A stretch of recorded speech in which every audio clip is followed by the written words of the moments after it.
Hamilton, Ontario is about 45 minutes southwest of Toronto. Here can be found HMCS Haida. She's the last of the tribal class destroyers and is Canada's naval legend.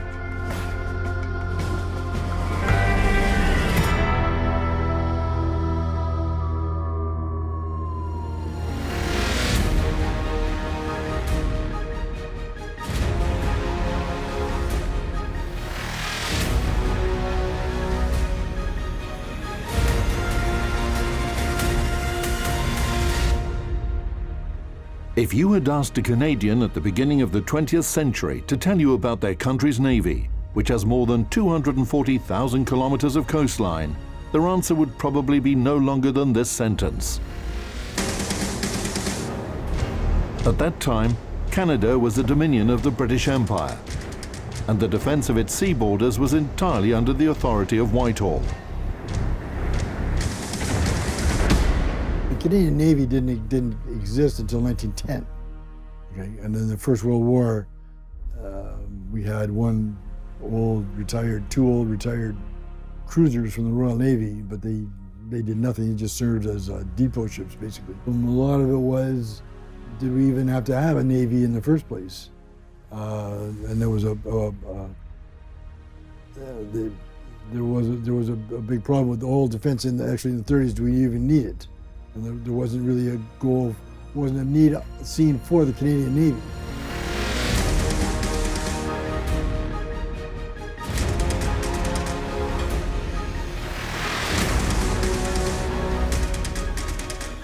In the first half of the 1930s, Japan, Italy, France and Germany were reinforcing their navies with brand new destroyers, carrying powerful artillery and torpedo armament. Of course, Great Britain didn't want to be an outsider in this race. In 1935, British engineers developed a destroyer that was able to successfully oppose the most powerful ships of this type at that time, the Japanese Fubuki-class destroyers. It became known as the Tribal class.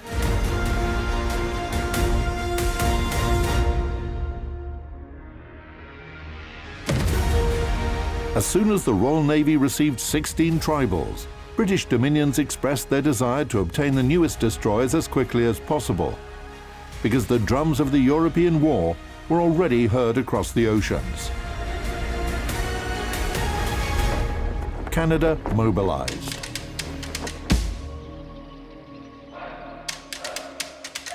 One-tenth of Canada in 1939 had a population of 12 million. Okay? We had 1 million men and women in uniform.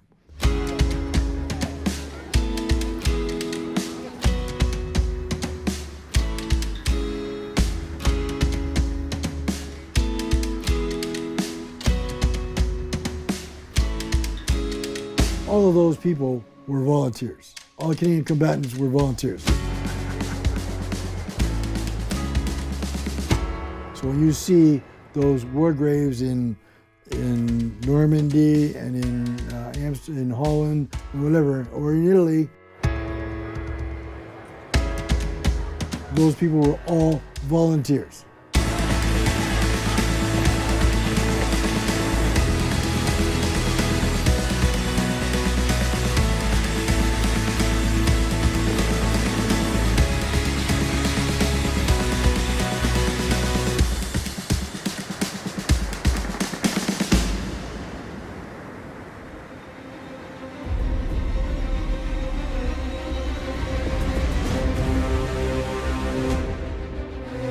During the war, as the Canadian Navy grew, mostly thanks to the addition of escort corvettes and frigates, its area of responsibility also increased, and in the end included the entire North Atlantic. Each new ship, even a modest minesweeper, contributed to the combat capability of the Allies at sea.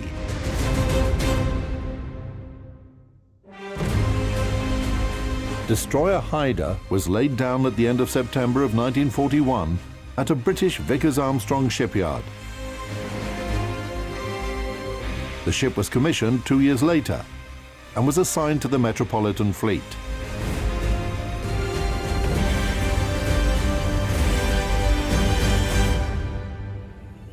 Specifications of Destroyer Haida: length, almost 115 meters. Beam, more than 11 meters. Draft, 3.96 meters. Total displacement 2,519 tons. Armament.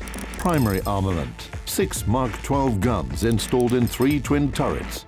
Caliber 120mm. Mark 16 dual-purpose guns in a twin mount. Caliber 102mm. Anti-aircraft artillery. A Vickers Mark 7 quadruple anti-aircraft machine gun, pom-pom, caliber 40mm. 6 twin Oerlikon autocannons, caliber 20mm. Mine and torpedo armament. A quadruple torpedo launcher, caliber 533mm. 2 Mark 4 mortars and an aft depth charge release gear. The ship carried 30 mines in reserve. Power plant. 3 Admiralty-type boilers and 2 Parsons geared steam turbines. Power. 44,000 horsepower. Maximum speed 36 knots. Cruising range 5,700 miles at 15 knots. Haida's primary punch came from 3 twin 4.7-inch mounts. This was very heavy firepower for a destroyer of the era. They did come with a couple of advantages, as a few German destroyers discovered, but they also came with one significant disadvantage. The elevation was limited to only about 40 degrees on these mounts. In order to fix this, what they did was they replaced the 4.7s with twin 4-inch dual-purpose mounts, such as the ones behind me now. These could elevate up to 85 degrees and thus engage aircraft as well as surface targets out to about 14.5 kilometers. From the very beginning, designers of the Tribal project put emphasis on reinforced artillery armament and planned to install 5 120mm twin turrets, 3 on the bow and 2 on the aft. The ship was conceived as a destroyer leader, and it was intended to partially complete the objectives of a light cruiser. Supporting squadrons of Allied destroyers, defending the main forces of the fleet against enemy destroyer attacks, and carrying out long-range reconnaissance and patrols.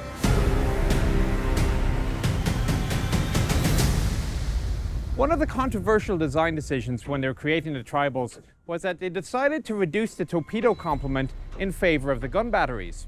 As a result, the Tribals were only equipped with a single quad mount for the 21-inch torpedoes, and these would go about 5 miles at 45 knots.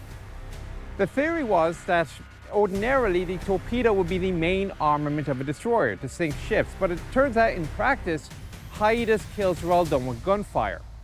The torpedoes were aimed from the bridge wings. What would happen is once the trigger was pulled up there, a signal was sent to fire this shell casing, which has propellant. The gases would then expand within the reservoir here, push out the torpedo over the side of the ship. Of course, the stanchions will go down and then off towards the target.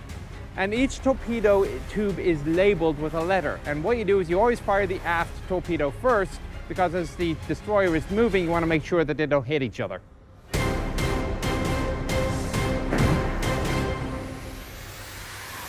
Of course, having the ships is all very well, but they're not going to do very much without having the personnel to man them. Canada started off the war as basically a homeland defense force. She had 6 destroyers, a number of smaller vessels, and a navy of about 1,700 personnel. They had great possibilities for promotion though, because by the end of the war, Canada's navy had expanded to over 110,000 personnel and had the 3rd largest amount of surface vessels in the world. Destroyer Haida began her combat career by escorting Russian Arctic convoys. At the end of December 1943, the German battlecruiser Scharnhorst tried to attack convoy JW-55B, which was escorted by Haida among others. However, the destroyer did not have a chance to participate in the destruction of the German raider. It was handled by her more heavyweight allies from the Metropolitan Fleet. At the start of the Second World War, the Canadian Navy came under the control of the Royal Navy. And they were controlled, operated basically controlled by the Royal Navy. It wasn't until later on, again, as the Canadian Navy grew, that we were looking for our own, we again became our own entity unto ourselves, okay? Just A, because of size, and B, because of where we were. But by and large, yes, the Canadian Navy was very much treated as colonials and second-class citizens, except for, again, this ship and the Tribals. These were the top of the form, and they bested the Brits at doing the same thing. And In January 1944, Haida was assigned to the 10th Destroyer Flotilla, which monitored the western part of the English Channel. On April 26th, during a patrol, her squadron discovered 3 German destroyers. Haida and her sister ship, Athabaskan, engaged the German T-29, which ended in the destruction of the latter. 1.5 months later, roughly in the same area, a battle took place in which Haida made herself famous and brought glory to the entire Royal Canadian Navy. The 9th of June 1944 saw Haida partake in a rather spirited and very chaotic fight against the 8th Destroyer Flotilla of the German Navy. The 8th was a small force consisting of 3 destroyers, 2 Narviks, a captured Dutch ship, and a torpedo boat, whilst the 10th Destroyer Flotilla, of which Haida was a part, consisted of 2 4-ship divisions. The 19th was mainly inexperienced vessels, and the 20th was, shall we say, the A-team.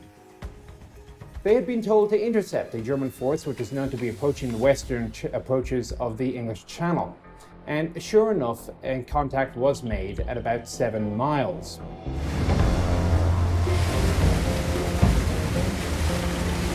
The German destroyers spotted the Allied ships first when they became highlighted by the moonlight. The Germans launched 12 torpedoes, but their adversaries managed to dodge them.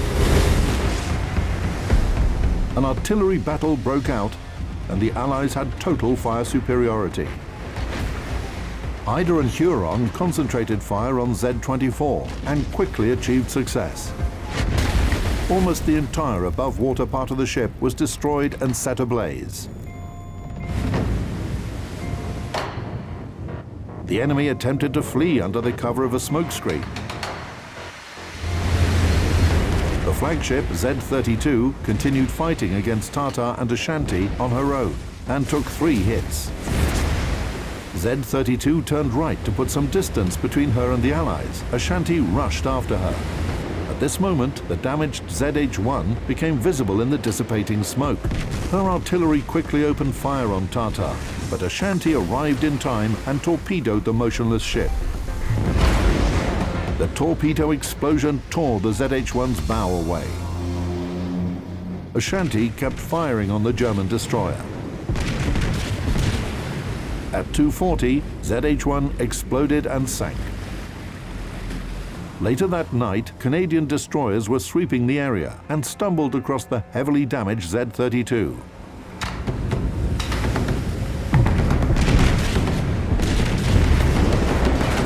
Fleeing from them, Z-32 was driven ashore on the Ile de Batz, where in the morning she was finished off by British Beaufighter aircraft.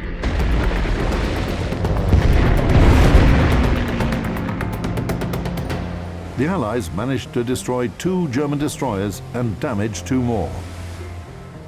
After the successful battle on June 9, 1944, Haida and her allies continued to complete missions aimed at removing enemy ships from coastal waters.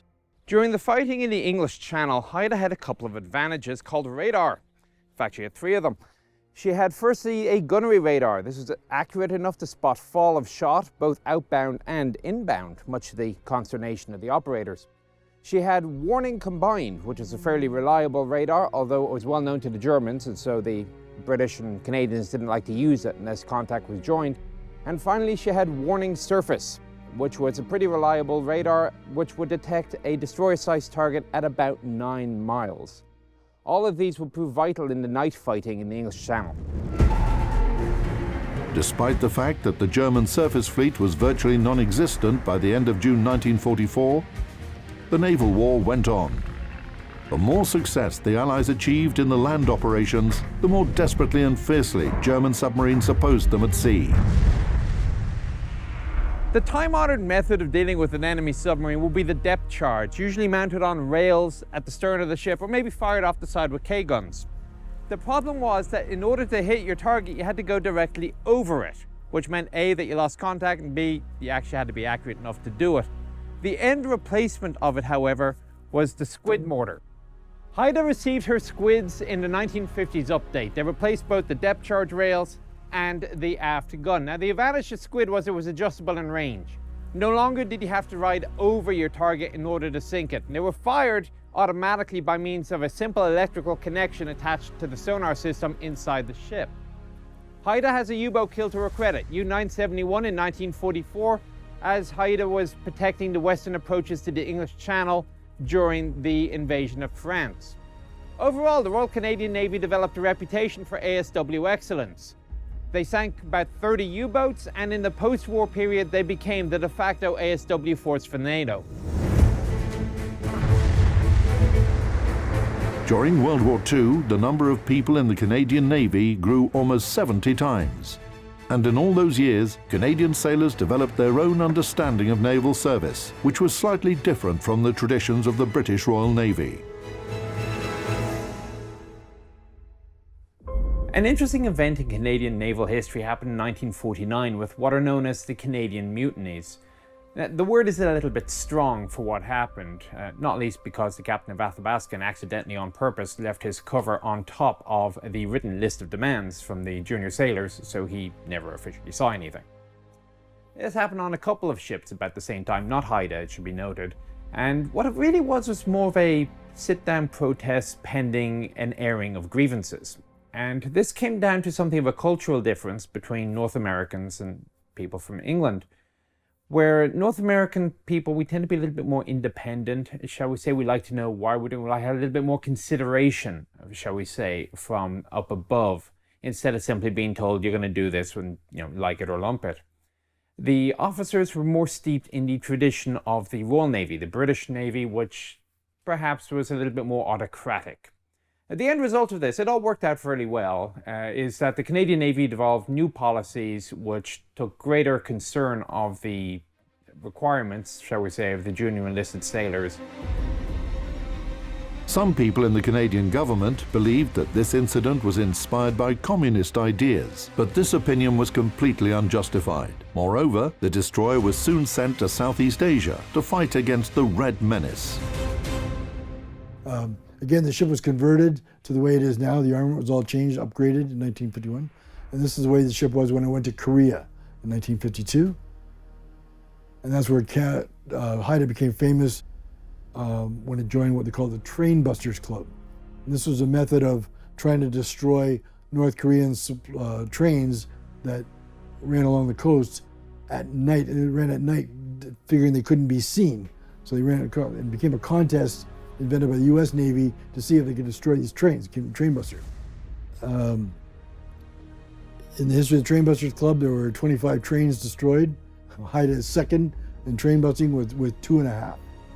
Haida's record has always been superb gunnery actions. In fact, the current Canadian Navy trophy for gunnery expertise is named after Haida. It's the Haida Trophy for gunnery excellence. During her second tour of duty in the Yellow Sea in 1954, Haida patrolled Korean shores, supervising the implementation of the ceasefire treaty supported by the United Nations. This was the first example of what we call today a peacekeeping mission, 10 years before this notion was introduced and became widely used.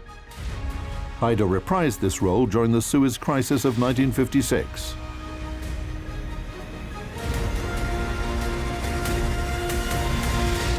The ship retired in October 1963, because again, the life of a warship is basically 20 years. And again, at that time, the Canadian Navy was expanding. They were building completely different types of ships. And again, the men that were needed on the tribals were needed to man other ships. So the tribals were scrapped. And it was that time that an ex-naval person, Neil Bruce, decided that it'd be try to preserve the ship as Canada's greatest ship and just preserve it as a tribal.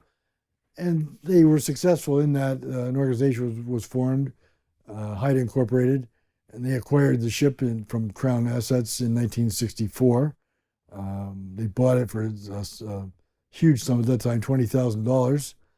It existed there as a museum, naval, National Historic Site.